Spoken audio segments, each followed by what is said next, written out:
Les histoires et témoignages présentés dans cette vidéo sont basés sur l'expérience personnelle des personnes qui ont eu la gentillesse de les partager avec nous.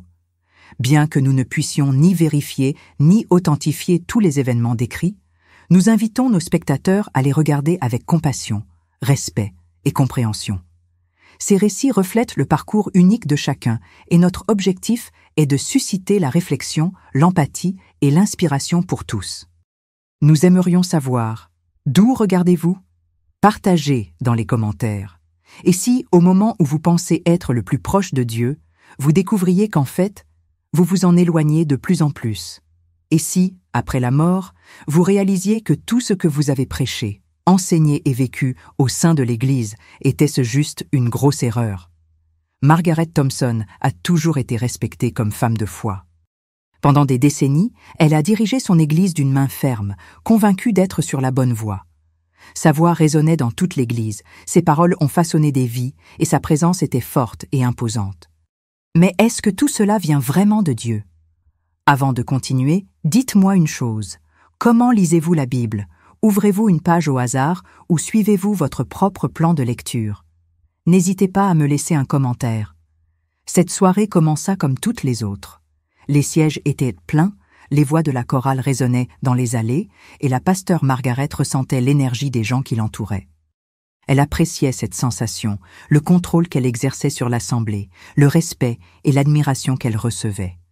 En s'approchant de la chaire, elle remarqua les visages attentifs qui la fixaient.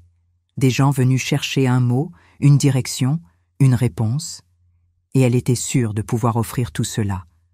Il prit une grande inspiration, ouvrit la Bible sur l'autel et commença à prêcher. Mais quelque chose était étrange. La lecture n'était pas fluide comme d'habitude. Les mots pesaient sur sa langue, comme si quelque chose les empêchait de sortir. Elle l'ignora. Elle continua. Sa voix s'éleva, les fidèles répondirent par des amens enthousiastes. Mais il ressentit alors une douleur dans la poitrine. Au début, ce n'était qu'une douleur sourde, comme une piqûre d'épingle. Il leva la main vers l'endroit et continua à parler, jusqu'à ce qu'il revienne. Cette fois, plus fort. Il cligna des yeux à plusieurs reprises, essayant d'ignorer la tension. Le micro tremblait dans sa main, mais personne ne sembla le remarquer. L'environnement commença à se brouiller. Le bruit des voix devint un bourdonnement lointain. Margaret essaya de faire un pas de plus, mais les jambes ont lâché. Le micro lui glissa des doigts. Le sol lui gicla au visage. Un impact, le désespoir dans les yeux de la foule. Les lumières du temple se sont atténuées. Le bruit des cris et du brouhaha commença à s'estomper. Et puis, tout est devenu noir. Mais elle était toujours là. D'une manière ou d'une autre, était toujours là. C'est alors qu'il réalisa que quelque chose de terrible s'était produit. Le silence était absolu. Il n'y avait plus de voix, plus de musique, plus le poids du microphone dans ses mains. Seulement un vide profond, une sensation de suspension incompréhensible. La conscience de Margaret s'éveilla lentement. D'abord, ce fut l'étrangeté, l'inconfort de ne plus sentir son corps comme avant. Il n'y avait ni poids, ni douleur, pas même le besoin de respirer. Puis vint la prise de conscience. Elle était toujours à l'église, mais quelque chose n'allait pas. Il regarda autour de lui, il revit les mêmes chaises, les mêmes murs, les mêmes lumières, mais tout semblait différent, comme s'il voyait sa propre réalité à travers un verre embué. Et puis, il a vu. Il y avait un corps étendu sur le sol, entouré de personnes désespérées. Il m'a fallu une seconde pour comprendre. C'était elle. Un choc profond la traversa. Son corps resta là, immobile, tandis que des diacres tentaient de la réveiller et que d'autres criaient à l'aide. Une femme s'agenouilla à côté de lui tenant la main, les yeux remplis de larmes. C'était sa fille. Je voulais lui parler. Je voulais lui tenir la main. Mais rien ne se passait. C'est alors que la panique a commencé. Elle a essayé de bouger, a essayé de crier, a essayé de forcer son corps à réagir. Mais il n'y avait aucun lien. C'était comme si elle était prisonnière d'une existence informe, une présence invisible, observant tout sans pouvoir intervenir. Quelque chose en elle lui disait que ce n'était pas normal, que ce n'était pas juste un évanouissement. Et puis, tout a commencé à changer. L'environnement environnant est déformé. Les lumières sont devenues plus faibles. Les sons ont commencé à se fondre dans un bourdonnement inquiétant. Les voix des gens ont disparu. L'église que je connaissais s'est dissoute dans les ténèbres. Le sol a disparu. Elle avait l'impression d'être aspirée par quelque chose. Le vent soufflait autour de lui, mais ce n'était pas un vent ordinaire. C'était dense, lourd, rempli de quelque chose qu'elle ne pouvait expliquer. Un froid intense commença à envelopper son corps, ou ce qu'il en restait. Et puis vinrent les murmures. Au début, la dépression était presque imperceptible. Mais bientôt, elle se rapprocha, plus insistant. Ils ont appelé son nom, des voix lointaines, certaines familières, d'autres totalement inconnues. Certains pleuraient, d'autres riaient de façon déformée, sans aucune trace de joie. La terreur a pris le dessus. Elle ne savait pas où elle était, mais quelque chose en elle lui disait qu'Aish n'était pas le paradis. Il a essayé de bouger à nouveau. Mais c'était inutile. C'était comme si elle était piégée dans un endroit invisible, entourée d'une obscurité qui semblait prendre vie autour d'elle. C'est à ce moment-là qu'il a réalisé qu'elle n'était pas seule. Quelque chose la regardait. Quelque chose qui je ne voulais pas qu'elle parte de là. Le froid s'est intensifié. Les ombres ont commencé à bouger. Et puis, une phrase résonna dans l'obscurité.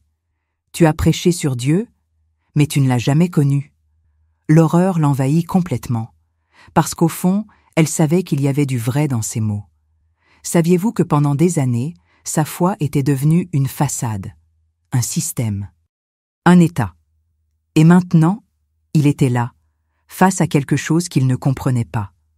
Quelque chose qui pourrait-tu le consomme toujours. Et dans le moment le plus terrible, quand tout semblait perdu. Une lumière est apparue dans l'ombre. Petit, mais intense. Et pour la première fois depuis que tout a commencé, l'obscurité s'est retirée. Et puis, il a parlé. « Margaret, tu parles de moi, mais tu ne m'as jamais rencontrée. » Les mots transpercèrent Margaret comme des lames acérées. Je ne les ai pas seulement écoutés. Ils l'ont percée. Chaque syllabe résonnait comme le tonnerre en elle, détruisant tout ce qu'elle croyait être autrefois. Elle voulait répondre. Elle voulait argumenter. Mais il n'y avait pas de réponse possible. Pourquoi la vérité était devant elle? Et c'était incontestable. Margaret sentit quelque chose en elle tomber en morceaux. Une partie d'elle, un rôle qu'il a porté pendant des années, se dissolvait. C'était le fierté. La certitude absolue qu'elle était une femme juste, un serviteur fidèle, un leader spirituel, incontestable. Mais maintenant, devant lui, tout s'effondrait. Et puis, elle a vu, autour d'elle, comme s'ils étaient projetés dans l'air, des scènes de sa vie ont commencé à se former. Au début, ce n'étaient que de petits moments, des fragments du passé qui semblaient insignifiants, mais à chaque nouvelle vision, la vérité est devenue plus lourde. Elle s'est vue dans le miroir, ajustant ses vêtements avant de monter sur la chaire. Ce jour-là, je n'étais pas inquiet de la présence de Dieu, mais avec l'impression que cela ferait. Elle s'est retrouvée à refuser d'aider une humble femme qui était venue à l'église pour demander de l'aide. Ce n'est pas le bon moment. Elle s'est retrouvée à compter les enchères, préoccupée par les chiffres. Développer des stratégies de croissance. Sans réfléchir une seconde, si ces âmes étaient vraiment sauvées. Elle se voyait prêcher sur la repentance, sans jamais l'avoir regretté. Puis la scène a changé. Maintenant, elle faisait face à un jeune homme. Il tenait une Bible. Ses yeux brillaient d'un désir sincère de servir. Margaret a reconnu ce moment. Il y a des années, un jeune homme la recherchait, son cœur enflammé par Dieu. Il voulait comprendre la Bible plus en profondeur. Je voulais en savoir plus sur l'appel. Je voulais être utile au royaume. Elle se souvenait des mots qu'elle lui avait dits. Ce n'est pas pour tout le monde. Vous devez avoir un ministère solide. Il faut construire sa crédibilité avant de penser à quelque chose de grand. Dieu honore la préparation. À l'époque, ces mots semblaient sages. Mais maintenant, en regardant cette scène de l'extérieur, elle a vu quelque chose de différent. Elle a vu l'étincelle dans les yeux du garçon s'estompe. Il a vu l'insécurité grandir en lui. Il a vu comment vos paroles ne l'ont pas encouragé, mais l'ont chassé. Elle a vu ce jeune homme éloignez-vous de l'Église. Et maintenant, elle savait. Il n'est jamais revenu. Une douleur lui traversa la poitrine. Ce n'était pas une douleur physique. C'était quelque chose de bien pire. Parce qu'à ce moment-là, elle a compris quelque chose qu'elle n'avait jamais envisagé. Ses paroles avaient du poids. Pas seulement le poids de l'influence, mais le poids de la responsabilité spirituelle. Elle pas seulement guidé les gens, elle en a détourné certains de Dieu lui-même. Les images ont continué. Elle a vu à chaque fois il enseignait des règles humaines, comme s'il s'agissait de commandements divins. Il a vu gens qui se sont perdus parce qu'ils ne pouvaient pas suivre les normes qu'ils avaient eux-mêmes créées. Et puis, elle a vu quelque chose qui lui a fait perdre toute sa force. Celui qui était toujours là, elle a vu Jésus. Il était à l'autel, l'a regardé prêcher. Mais ne souriez pas. Je n'ai pas applaudi. Ses yeux étaient tristes, et à cet instant, Margaret enfin comprit. Elle prêchait sur Dieu, mais pas pour Dieu. Elle ne lui a pas parlé. Je viens de parler de lui.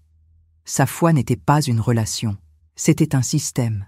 Et à ce moment-là, elle se sentait comme la plus petite de toutes les créatures.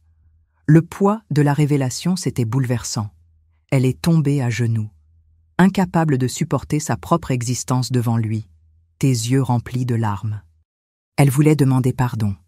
Je voulais dire que je ne savais pas, que jamais remarqué. Mais saviez-vous que c'était un mensonge? Parce qu'au fond, pendant toutes ces années, j'ai senti que quelque chose n'allait pas. J'ai ressenti un vide dans mon cœur. J'ai senti son absence à l'autel. Mais il l'a ignoré, parce que c'était plus facile continuer. C'était plus facile fait comme si tout allait bien. Et maintenant, mais, avant le Christ lui-même, elle ne pouvait plus fuir la vérité. Et puis, au milieu d'un silence absolu, elle n'a réussi à murmurer qu'une seule phrase. « Est-ce qu'il y a encore du temps pour moi ?» La lumière autour pulsait. Je ne connaissais pas la réponse. Mais saviez-vous que pour la première fois, elle était, je demande vraiment, son cœur battait vite, pas parce qu'elle était en vie, mais parce que quelque chose en elle, j'avais peur de la réponse.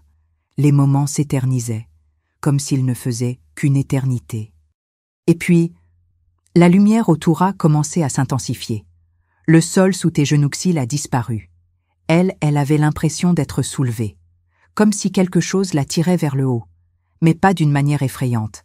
C'était une vocation. Et puis, il a parlé. « Margaret, je ne t'ai jamais connue. » Les mots de ça transperçaient son âme, chaque lettre pénétrait profondément. Elle n'a jamais été un inconnu du monde. Votre nom a été mentionné dans les chairs, dans les programmes de radio et de télévision. Lors de conférences, les gens ont cru à ses paroles. Ils lui ont demandé conseil. Mais pour lui, elle n'était personne, parce qu'il ne l'a jamais connue, non parce qu'il ne l'aimait pas. Mais pourquoi elle ne l'a jamais vraiment recherché? Margaret ouvrit la bouche, essayait de parler, mais rien n'est sorti. Comment pourrais-je argumenter devant lui? Comment justifier d'années d'enseignements vides? Des prières mécaniques, d'un ministère qui portait son nom? Mais cela n'a jamais été présent. Elle voulait dire que j'ai tout fait pour lui. Mais maintenant, j'ai finalement vu la vérité. Elle a tout fait elle-même. Et puis, le sol a disparu, et elle est tombée. Son corps a été renvoyé à l'existence. Sa poitrine brûlait, ses poumons semblaient comprimés. L'air envahit violemment son corps. Elle a ouvert les yeux.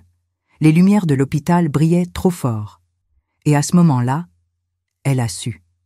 Il était encore temps. L'éclat des lumières de l'hôpital obscurcissait sa vision. Le bruit des moniteurs et les voix autour d'elle lui semblaient des échos lointains, comme si elle était sous l'eau. La première chose qu'il sentit fut le poids de son propre corps. Elle était vivante. Une infirmière a crié. « Elle est de retour !» Margaret cligna des yeux, confuse. Les visages flous des médecins et des infirmières apparurent au-dessus d'elle, pressés, choqués.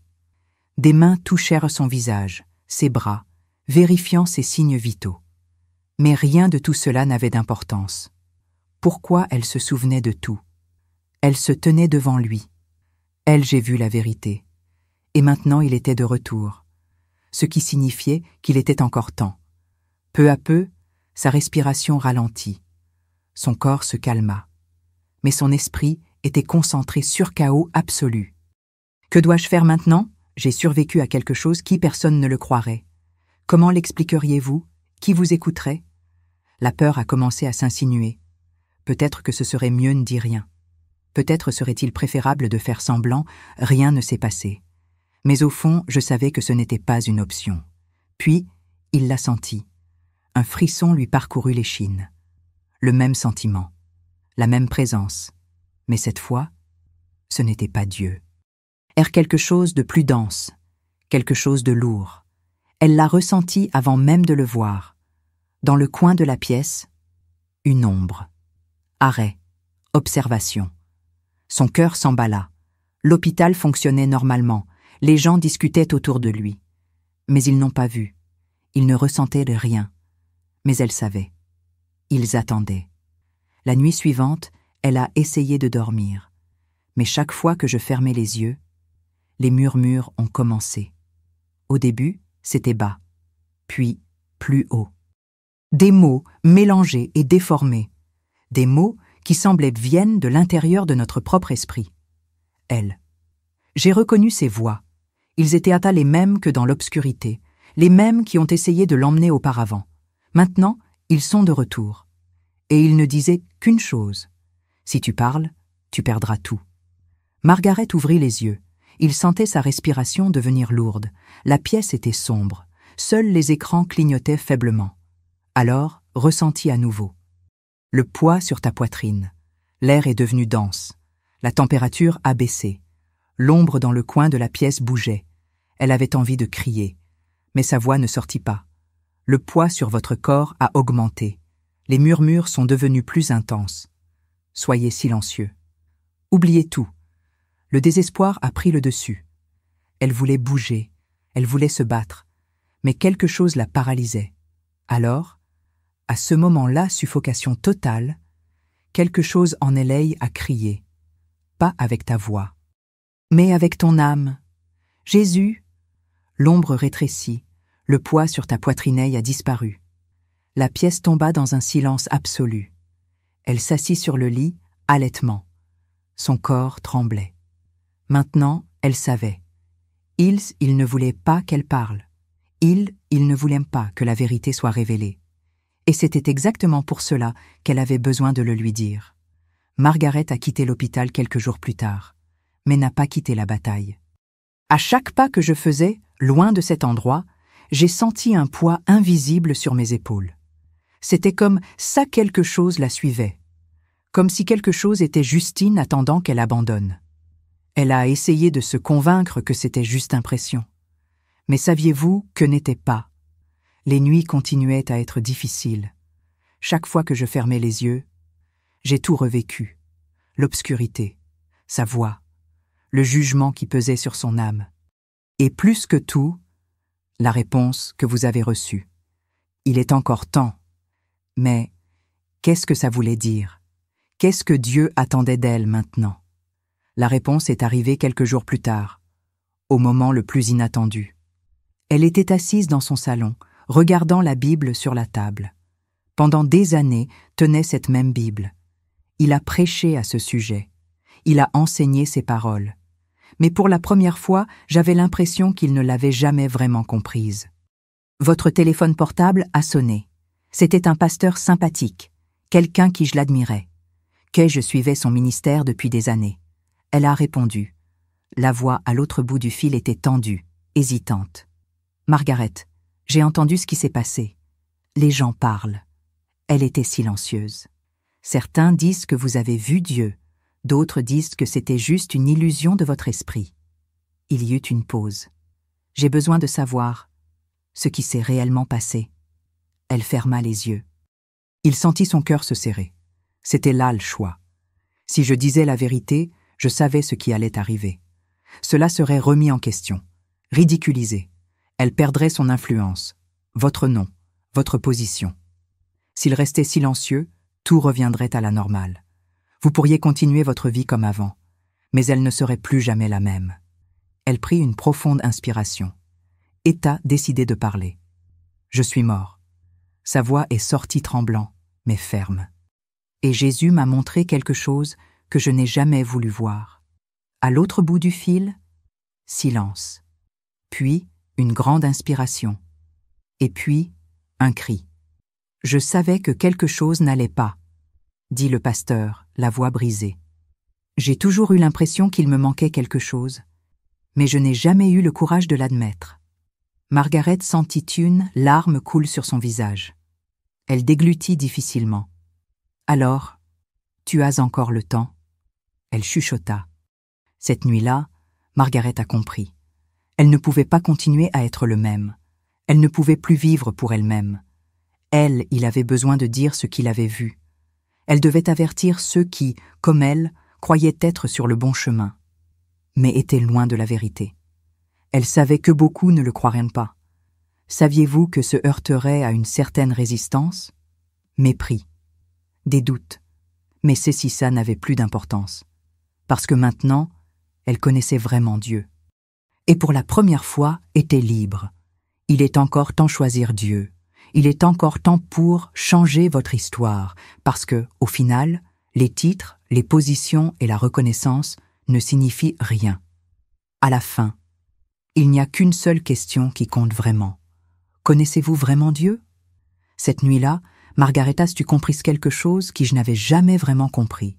Elle ne pouvait pas continuer à être le même.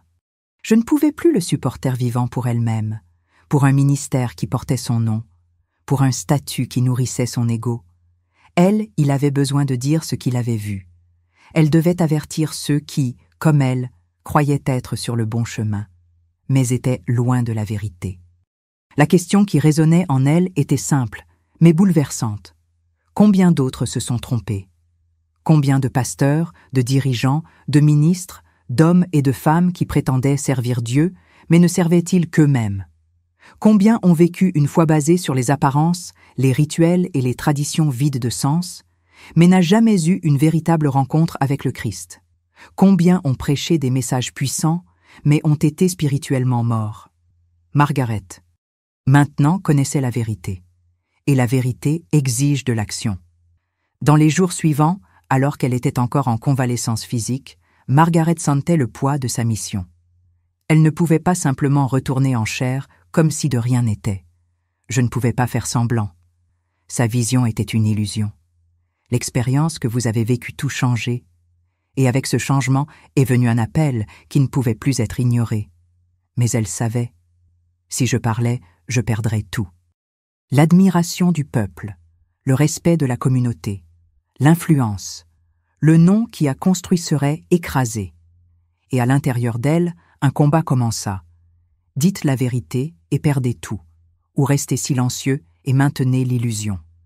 Mais chaque fois qu'il hésitait, se souvenait de la réponse qu'il avait reçue. Je ne t'ai jamais connu. Et cela brûlait en elle comme un feu incontrôlable. Si elle restait silencieuse, elle renierait Dieu lui-même. Et-il n'y avait pas de retour en arrière. Margaret est retournée à l'église le dimanche suivant. Mais pas comme la même personne. Cette fois, il n'y a pas eu de sermon répété. Il n'y avait pas de belles phrases, pas de discours stratégiquement planifiés pour toucher les auditeurs et les convaincre de rester. Cette fois, il n'y a pas eu de spectacle, avait seulement la vérité. Elle monta à la chaire pour la dernière fois, comme cette Margaret que tout le monde connaissait. Le temple était plein, les chaises étaient occupées. Les gens attendaient. Mais le silence dans cet endroit semblait différent, plus lourd. C'était comme ça quelque chose d'invisible nous attendions. Et elle savait ce que c'était. C'était Dieu. Cette fois, il était là. Margaret prit une profonde inspiration. Il a pris le micro, et puis, il a parlé. « Mes frères, j'ai quelque chose à vous avouer. » Les gens se regardaient. La tension était palpable. J'ai passé toute ma vie à croire que j'étais un serviteur fidèle de Dieu. Mais j'avais tort. Un murmure se répandit dans la congrégation. Certains ont ri nerveusement. D'autres se déplaçaient mal à l'aise sur leur siège. Margaret a continué. « J'ai prêché des sermons sur la repentance, mais je ne me suis jamais vraiment repentie. J'ai parlé d'un Dieu que je n'ai jamais connu. » Le silence était désormais sépulcral. Et puis, je suis mort. Le choc était visible. Les yeux s'écarquillèrent. certains se couvrirent la bouche, incrédules. Et quand je me suis tenue devant lui, j'ai entendu les paroles qui ont tout changé. Elle ferma les yeux un instant. Son cœur s'emballa. Et puis, il a dit ce que personne ne s'attendait à entendre. « Je ne t'ai jamais connu. » Sais-tu ce que ça veut dire ? Dans la voix de Margaret résonnait désormais dans le temple. Cela signifie que vous pouvez passer toute votre vie à l'intérieur de l'Église et être quand même perdu. Cela signifie que lever les mains et chanter des louanges n'est pas une preuve de salut. Cela signifie qu'être entouré de symboles chrétiens ne signifie pas que vous connaissez le Christ. Les mots coupent comme un rasoir. Combien d'entre nous vivent ici une foi qui n'est qu'apparente ? Il regarda la foule. Beaucoup n'ont pas pu lui faire face. Combien d'entre vous ici parlent de Dieu, mais n'ont jamais entendu sa voix ? Combien de personnes prient à plusieurs reprises, mais n'ont jamais vraiment ouvert leur cœur à lui ? Margaret sentit des larmes lui brûlent les yeux. J'ai passé des années à l'église, mais je n'ai jamais vraiment connu Dieu. Et toi ? La question restait en suspens. Marguerite Tulles-Savesque, ce serait le dernier sermon qu'il prêcherait là-bas. Saviez-vous que lorsque vous avez terminé, serait expulsé, discrédité, ridiculisé ? Mais ça n'avait plus d'importance. Elle leva la main et désigna l'autel. Aujourd'hui, Dieu vous donne la même chance qu'il m'a donnée. Il est encore temps. Il est encore temps de se repentir. Il est encore temps d'abandonner la religiosité vide et de connaître véritablement Dieu. Son cœur battait fort. L'Esprit de Dieu planait au-dessus de cet endroit. Mais je dois être honnête avec toi. Cette période ne durera pas éternellement. Elle tenait fermement le microphone. Parce qu'un jour, nous nous tiendrons tous devant lui. Et la question qu'il nous posera ne portera pas sur le nombre de services auxquels nous avons assisté, ni sur le nombre de fois où nous avons lu la Bible, ni sur le nombre de postes que nous avons occupés dans l'Église. Il posera juste une question. Elle s'arrêta. Il regarda la congrégation dans les yeux. Et puis il a dit « Tu me connaissais » et l'impact a été immédiat. Les gens ont commencé à pleurer sur les bancs.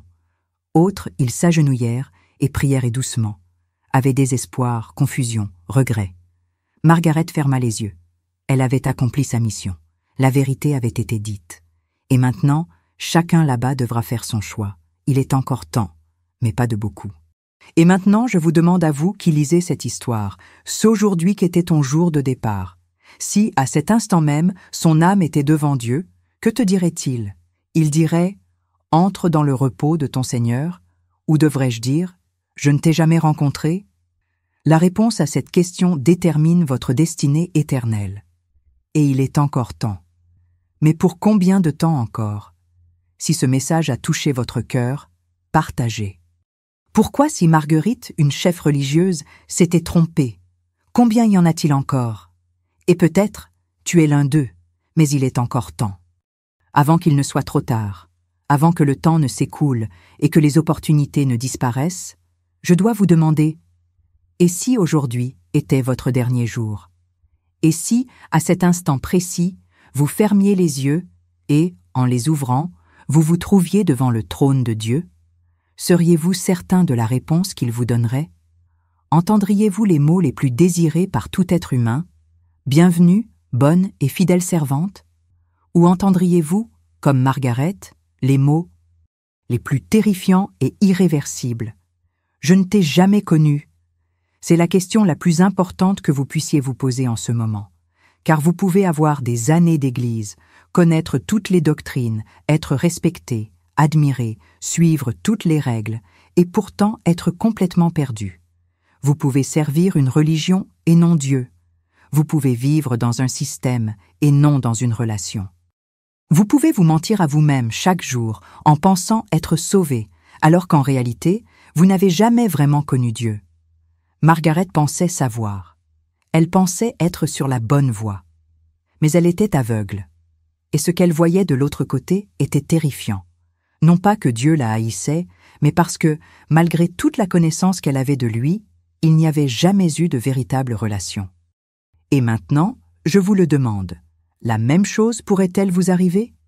Votre foi est-elle simplement un héritage, une pratique que vous pratiquez sans la ressentir vraiment ? Votre vie spirituelle se limite-t-elle à des rituels, des engagements et des apparences, sans jamais être marquée par une véritable expérience avec Dieu? Car si c'est le cas, alors vous prenez un risque réel, un risque éternel, un risque qui, une fois réalisé, ne sera jamais récidivé. Et le pire, ce n'est pas tout. Le pire, c'est que, souvent, Dieu nous donne des signes. Il nous appelle, il nous montre que quelque chose ne va pas, mais nous les ignorons, parce qu'il est plus facile de rester comme on est, parce que le changement fait mal, parce qu'admettre qu'on a peut-être tort blesse notre orgueil.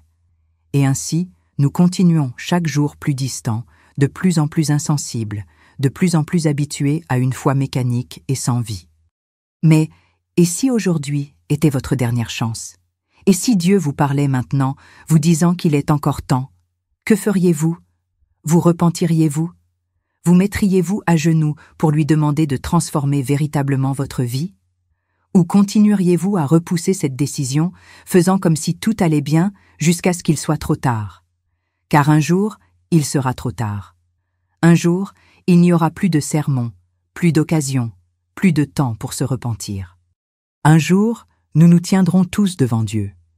Et la seule chose qui comptera ne sera plus le nombre de fois où vous êtes allés à l'église, le nombre de versets mémorisés, le nombre de personnes qui vous ont admiré, ni le nombre de bonnes actions que vous avez accomplies. Seul comptera votre connaissance de Dieu et sa connaissance de vous. Et si la réponse est non, alors il n'y aura plus d'arguments, plus d'excuses, plus de justifications. Seule l'éternité, séparée de lui, sera possible. Mais aujourd'hui, maintenant, à cet instant précis, il est encore temps. Il est encore temps pour vous de vous repentir. Il est encore temps pour vous de vous abandonner véritablement à Dieu. Il est encore temps pour vous de cesser de vivre une foi de façade et de construire une relation authentique avec le Créateur. Mais cette décision doit être prise maintenant, tant qu'il est encore temps, tant que vous avez encore du souffle et un cœur qui bat. Alors je vous demande, êtes-vous prêt à cet abandon? Êtes-vous prêt à cesser de vivre pour vous-même et à commencer à vivre pour Dieu? Êtes-vous prêt à abandonner toute religiosité vide, tout orgueil, toute illusion que tout va bien, et à enfin connaître le Dieu qui vous a créé? Si oui, alors n'attendez plus. Priez dès maintenant, pas avec des mots creux, mais de tout votre cœur. Demandez à Dieu de vous révéler qui il est vraiment. Demandez-lui de transformer complètement votre vie. Et si ce message vous a touché, partagez-le. Car si Margaret, une dirigeante religieuse, s'est trompée, imaginez combien d'autres se trompent. Imaginez combien de vies pourraient être sauvées si cette vérité était répandue. Et vous avez cette responsabilité maintenant. Vous avez entendu ce message. Vous savez ce qui est en jeu. Maintenant, c'est à vous de décider ce que vous en ferez. N'ignorez pas l'appel. Ne remettez pas la décision à plus tard, car un jour, cette chance n'existera plus. Et à ce moment-là, une seule question se posera. Avez-vous vraiment connu Dieu? N'attendez pas qu'il soit trop tard pour le découvrir. Il est encore temps, mais ce temps est compté. Qu'en ferez-vous?